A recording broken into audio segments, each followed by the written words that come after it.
So our next speaker is Aldo Guzmán from IBM, a topologist, and he will talk about topology and computational genomics. Please. Yeah, thank you very much. And yeah, thank you to the organizers for letting me participate as a speaker here.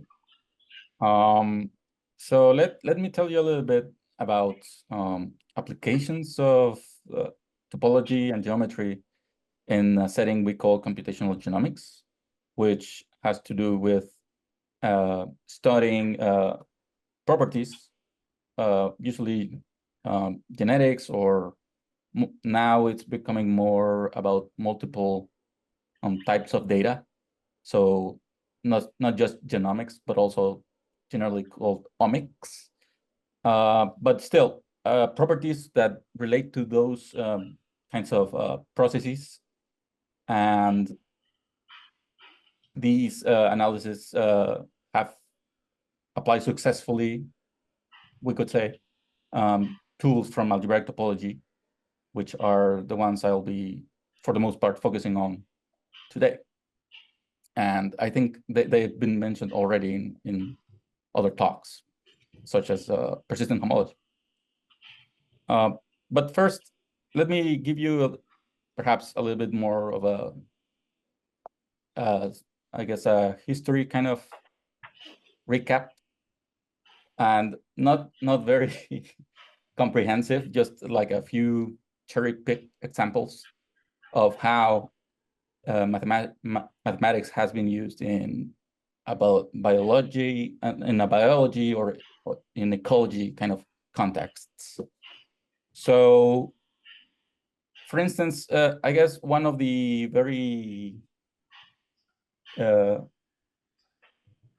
one of the most famous examples that we are aware of is Fibonacci's observation of how the population of a certain cohort of rabbits would grow under certain assumptions, which are not very realistic, right?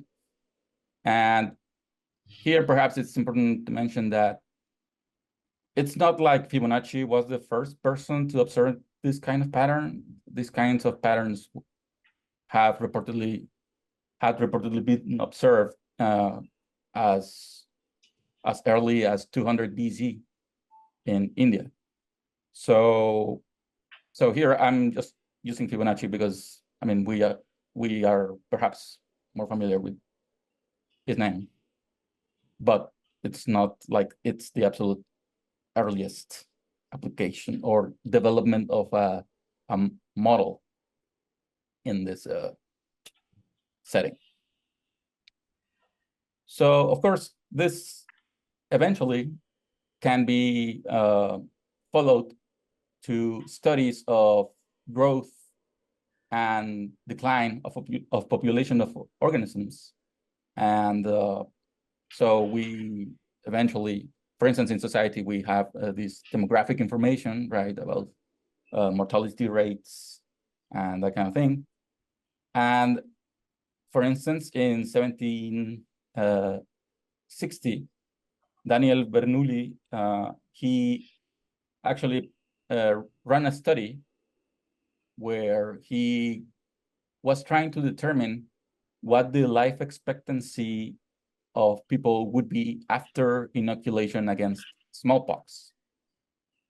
So there was this, actually it's interesting that there was this debate between Daniel Bernoulli and Jean-Baptiste Leronde d'Alembert, because it seems that it was not, I mean, there seem to be other factors than just the problem at hand, but the argument was, okay, but these results, hold if you are deciding to maximize the average life expectancy of the population. But what if there is a different way or a different kind of quantity that we'd like to maximize, right? So there was like this whole debates, and there were replies and critiques.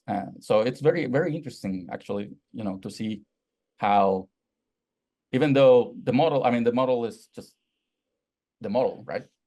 But this model is tied to something that affects society, right?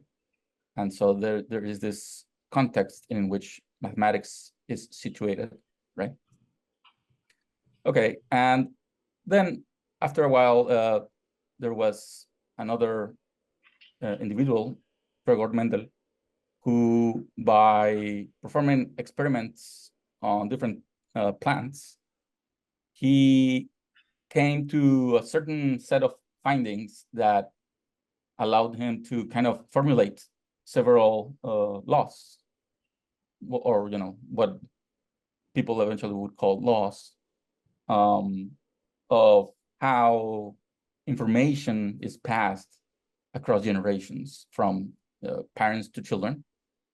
And these eventually led to more systematic and more formal, more rigorous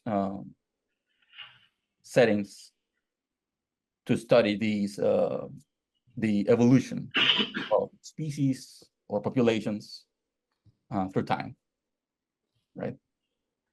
And here we can already see that these are like fairly macroscopic kind of observations, right? These are focused on populations and that kind of thing. But as science has progressed, we have not turned our attention to more like what we could say is a microscopic level, right? So for instance, microscopy itself helped develop the knowledge that we have on human biology, and generally speaking, biology, by studying the cell in detail, right? First with optical microscopes and then with other methods. And so for instance, in the 20th century, we had a lot of developments in math and statistics, like in the previous slide, we mentioned these more rigorous treatment of Mendelian kind of ideas by Fisher, right? And at the end of the 20th century, of course, there was also this DNA kind of experimental discovery. And at the end of the 20th century, we also began more like successful replication sequencing of genomes, right? As well as, well, we now had computers, like actual computers that could scale. And with it, it allowed us to use more data and gain more insights by using that data. And in the 21st century so far, we've seen many developments in applications of artificial intelligence, machine learning, now neural networks. And of course, now we have these kinds of events of mathematics and AI, right? So we do have a lot more tools, and we also have a lot more data, right? So it seems that we have these two directions. One is like population level, and the other like individual level, but they are very much related. And in fact, we ourselves, for instance, in our gut, have many bacteria living there and other organisms, right? So it's not like an individual is like an atomic component. It itself can be also seen as a population, right? So the knowledge at the micro levels, that I'm here saying micro level, but it's not like official name or anything, can inform the macro level and vice versa, right? Okay. So since we are going to focus on genomics, perhaps it's better to maybe say just a little bit more about what these words mean, even just informally. And we have two main words that we use. We use genotype and phenotype. And genotype is, depending on its use, can refer to the entire set of hereditary information or portions of the genome. right? And these portions of the genome are usually called genes, and there are like these catalogs of genes that have been well documented and all that. And one can refer to them to see how they are implicated in different processes in the cell and those kind of functions. And on the other hand, we have the phenotypes, which are observable properties. One of them, for instance, could be like the eye color, right? So not quite, but essentially, if we can observe it like directly, then it's fair to say that that's like a phenotype, okay? But it doesn't have to be like at this large level of eye color. There are other subtler kind of things. Okay, so one of the ways to study these properties is by studying what some people call, or what many people call, gene expression levels. And gene expression levels are, well, they determine how much a gene is expressed. And to explain what that is, maybe we can go through what is in a very simplified manner. And I should say I'm not a biologist, so I apologize to any biologists here. In a very simplified way, what happens if we imagine that this green environment, well, here looks green, I hope in there also looks green. This is a cell, right? And we are going to assume that this cell has a nucleus for now. And inside the nucleus, there is this thing, the DNA, okay? And the DNA is kind of wound up and it forms like a spiral. But there are things, I guess, enzymes that are not pictured here that are doing this kind of unzipping of the DNA. And when after that is done, this portion of the DNA gets out of there. It's copied by these other enzymes. And then this guy becomes messenger RNA. So this guy is a messenger RNA because it will get out of the nucleus. And then there is this other molecular machine, we could say, called the ribosome, a ribosome. And with the help of something called transfer RNA, it assembles proteins, essentially, from this mRNA. So there is this mechanism happening like all the time. And what people measure when in a lab through many different methods that they have come up with is how, for instance, you can measure how much protein was present in a cell, and that could tell you how much that was that particular gene expressed. Or you could measure the messenger RNA itself, and you could see if you see a lot of it, then it's very expressive, and if not, it's not, and that kind of thing. That is the idea here, and hopefully my explanation made sense. If not, please feel free to ask questions. Right, and so essentially at the end we end up with this table with this particular analysis, and we have a table where the rows are the subjects, like where we got the samples from, and the columns are, in this case, could be the gene expression levels, okay? And we could assume that higher numbers correspond to more expression and smaller numbers to smaller expression. And then what we can do with these things is complete a task.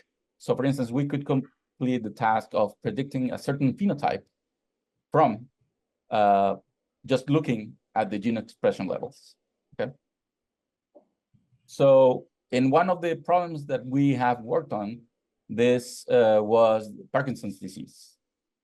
And I will show you in a moment what results we got. But for now, hopefully the picture is kind of clear of how to go from like the cells and all that to some table of data, and also these phenotypes, what they are and how can they be constructed also into the data, right? In this case, it could be something like with the disease or without the disease kind of thing. Okay. So as I mentioned before, for instance, for this particular application, we used something called persistent homology, and we've seen it before, right? And this is, the idea is to take, since we are interested in performing computations, we would like to take something that can fit in the computer well. And one of the user choices is a simplicial complex, right? So we consider filtered simplicial complexes constructed from the data. And I will tell you in a moment how do we construct them. And then we compute the homology and the maps induced by homology coming from the inclusions of the filtration, right? So we have this filter system on the left, and after the functor, we get a bunch of vector spaces, and we can look at what happens to the generators of these vector spaces as we progress through the filtration, right?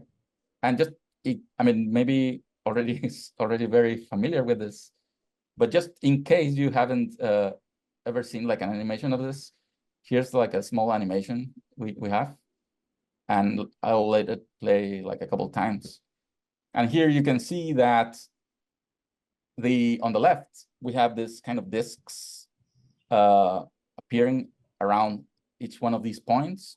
And these are meant to represent neighborhoods like balls around these points. And by invoking, for instance, something like the nerve theorem, we could say that we can recover the homotopy type of the simplicial complex by, of the union of the balls by using the simplicial complex, the check simplicial complex, right? The nerve.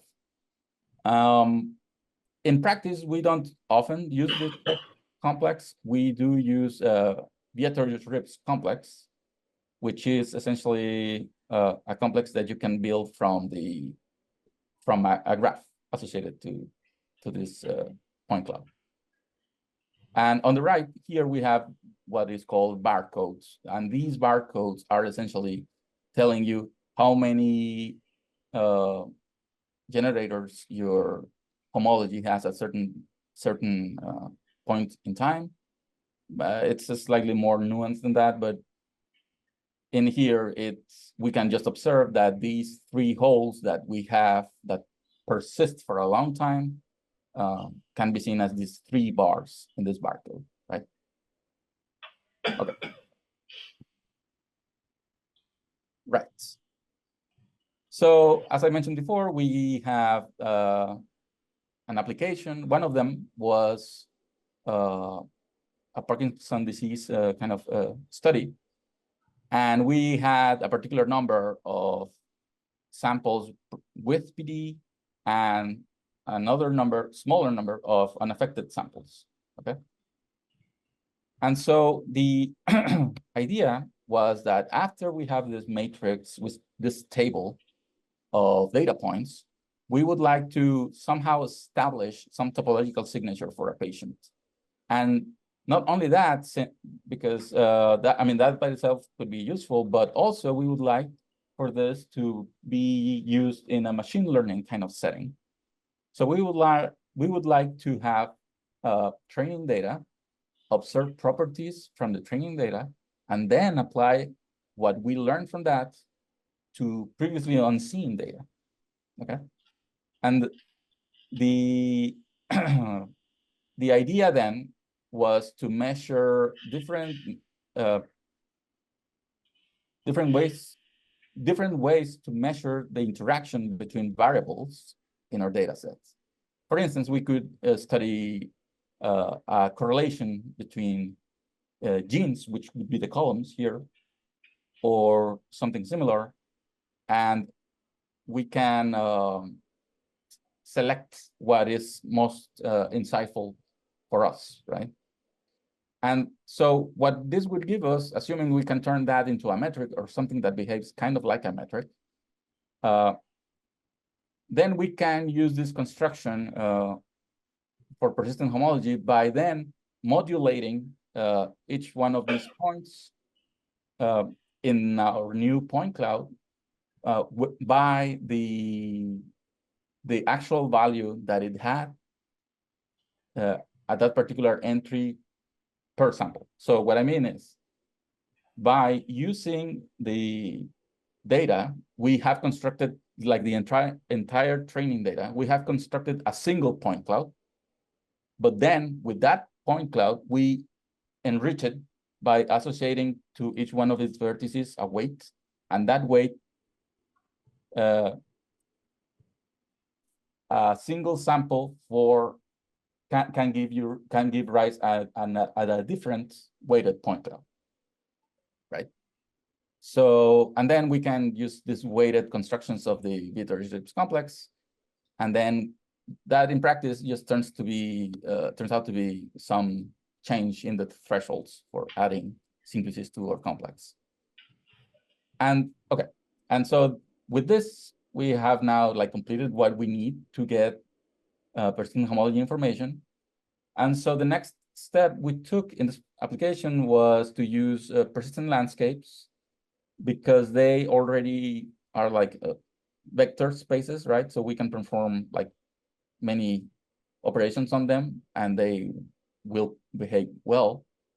And then we sort of quantize them just to be able to put them on a machine. Of course, there are many alternatives to persistent landscapes, right? There are persistent images and other ways to vectorize persistent barcodes, but this is the ones we chose.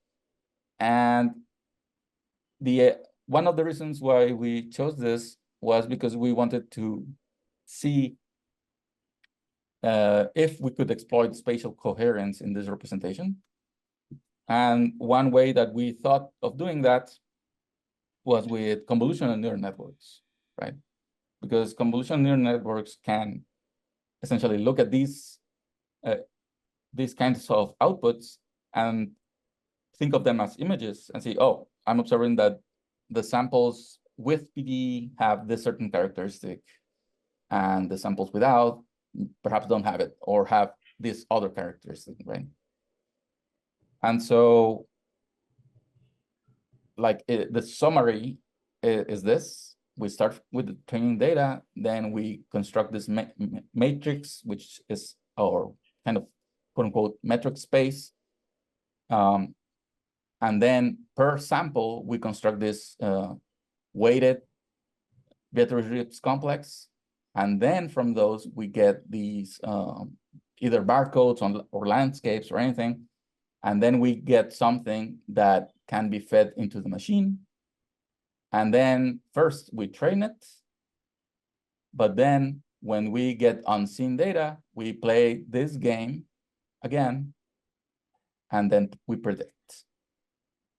And thus we are kind of leveraging the information we observed during training time in test time. So that's kind of the idea here. And yeah, I mean, the CNNs are already very powerful. And at the time, this is from a couple of years ago. So these guys are like a natural choice here in the set. And here we see like the table of results that we showed in that particular paper. That's the reference to the paper. And it performed well. I mean, it wasn't like 0.999 or anything, but what was good about it was that it didn't present a lot of false positives, because the other methods they for some reason leaned too much in one direction more than the other. So it was good to see that the performance here was good, even though there was a small imbalance in the classes that were present in the data. Okay. So that's that, but still, okay, fine. You can just do this construction and get all the way to a neural network that can predict stuff. But still, I mean, is that like good enough or what, right? And one of the things that we'd like to do would be to say, okay, yes, I can tell you that this sample perhaps presents PD or some other phenotype because I see this feature being present there, or this combination of features appearing with high levels, right? And that is not something that is addressed here. Here, we're just like, oh, so, we trained that network and it works, but it's not clear what features in the original space were the ones that were important, right? So first, we would need to map the features back to topological space and then to the original data, right? And so there is something called persistent harmonic homology, which was introduced by Basu and Cox. The publication they have is on 2024, but I think you can find a much earlier archive version. And this is pretty much a generalization of harmonic chains, which were present in Ekman's work in 1944 to the persistent setting. And the idea is that if we are working with, for instance, real coefficients, then using an inner product, we can define orthogonality, right? And we can consider chains that are orthogonal to boundaries and coboundaries. And these are these harmonic chains, or it will turn out to be cycles, right? And these guys, it turns out that there is this isomorphism between the persistent harmonic homology and the usual persistent homology. So one can think, when computing this persistent homology, as it being harmonic, and that in turn gives us, for certain cases, these unique choices of representative. Because recall that when we're considering homology, we're talking about equivalence classes, right? And with this construction, we have a way of kind of sidestepping this and focusing instead of on single generators. And under mild assumptions, we can find these in this filtration.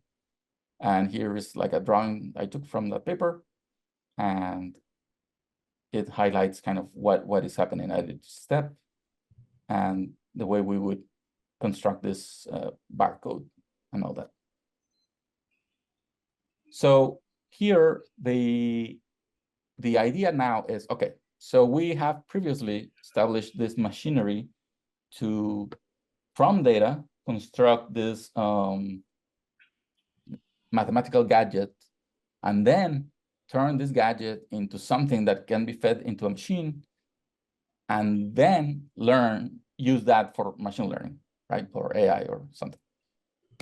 So now we can augment this kind of pipeline or complete it somehow by using these harmonic persistent homology representatives, which are of which we can choose like a single one, and then we can map that back to the feature space, and we can assign weights based on the weights of the harmonic representatives themselves.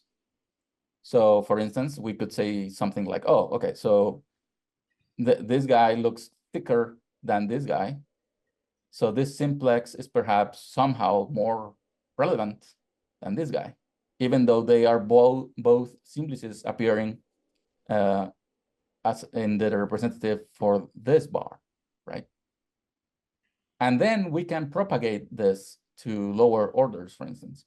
So we could say, okay, so I guess if this simplex is very relevant, then, I mean, it wouldn't be like perhaps too bad to say that these points are then relevant themselves. And so we can diffuse this information into this lower order, and that's a way to go directly to the feature space. And of course, this is already something like I explained before, this gene expression levels, but there are other kinds of data.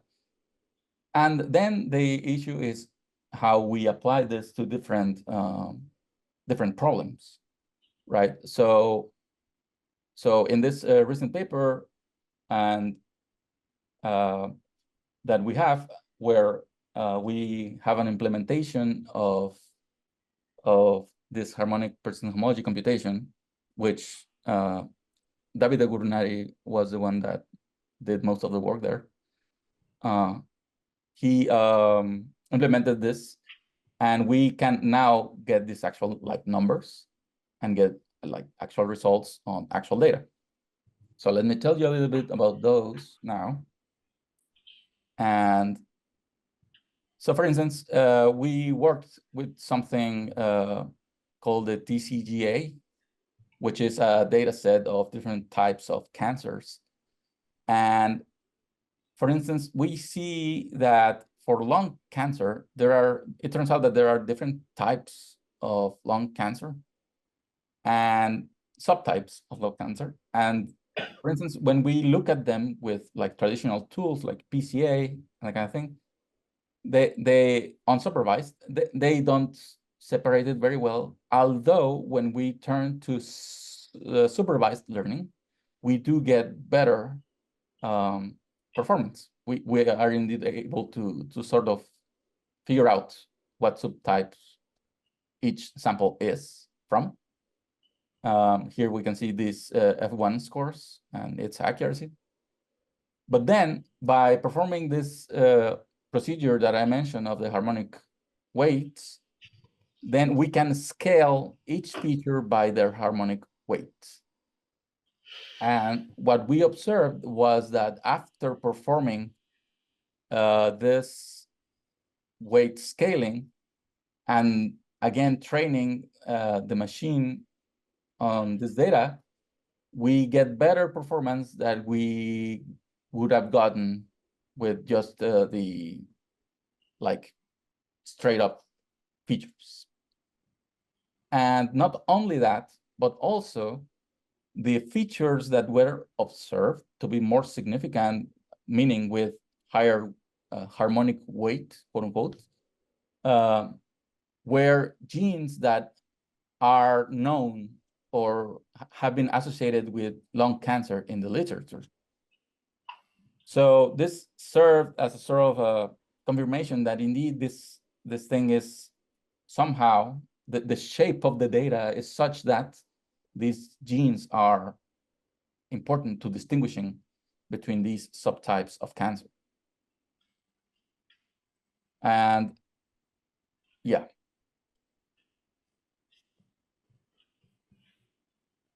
And here I mentioned another two tasks.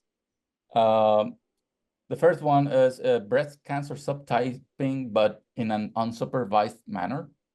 And here the idea is that instead of performing like this classification task just like that, we perform clustering on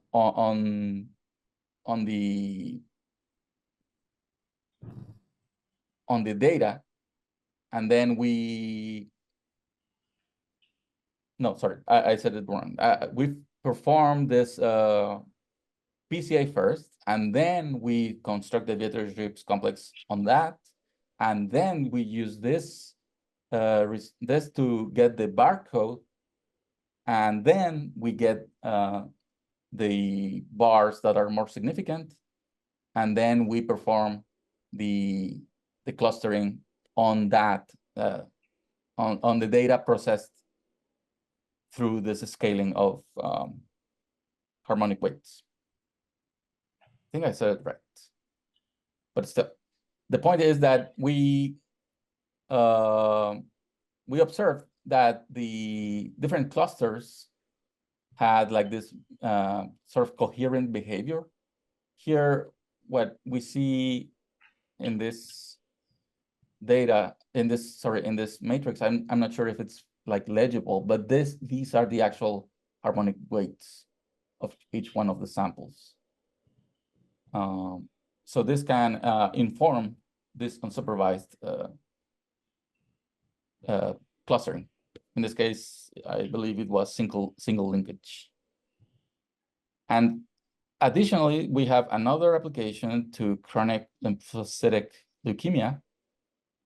And in this case, the aim was to determine what changes are in the data that we have before a certain treatment and after a certain treatment.